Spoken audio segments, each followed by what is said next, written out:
الله الرحمن الرحيم الحمد لله رب العالمين।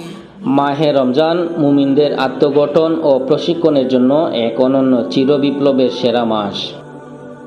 রমজান মাস সিয়াম সাধনা ও তাকওয়ার মাস, কল্যাণ ও বরকতের মাস, রহমত ও মাগফিরাত এবং জাহান্নামের অগ্নি থেকে মুক্তি লাভের মাস। মহান আল্লাহ এ মাসটিকে বহু ফজিলত ও মর্যাদা দিয়ে অভিষিক্ত করেছেন। মাহে রমজান মুমিনদের আত্মগঠন ও প্রশিক্ষণের জন্য এক অনন্য সেরা মাস। এ মাসের একটি ফরজ ইবাদত অন্য মাসের 70টি ফরজ ইবাদতের সমান। রমজান মাস আমাদের জন্য বার্ষিক প্রশিক্ষণের মাস।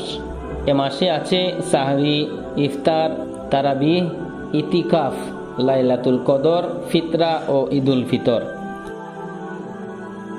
পবিত্র কুরআন নাজিল হয়েছে এ মাসের লাইলাতুল কদরে। সংগঠিত হয়েছে ইসলামের প্রথম যুদ্ধ বদর যুদ্ধ এবং বিজয় হয়েছে পবিত্র মক্কা নগরী। কাজেই আত্মগঠন ও বিজয়ের মাস রমজান মাস। মাহে রমজান ইসলামের আদর্শকে সর্বস্তরের জনগণের কাছে পৌঁছানোর এক সুবর্ণ সুযোগ। দীর্ঘ 11টি মাস অতিক্রম করে প্রতি বছর এ পবিত্র মাস মুসলিম উম্মাহর কাছে হাজির হয় অজস্র অফুরন্ত রহমত ও কল্যাণের বার্তা নিয়ে।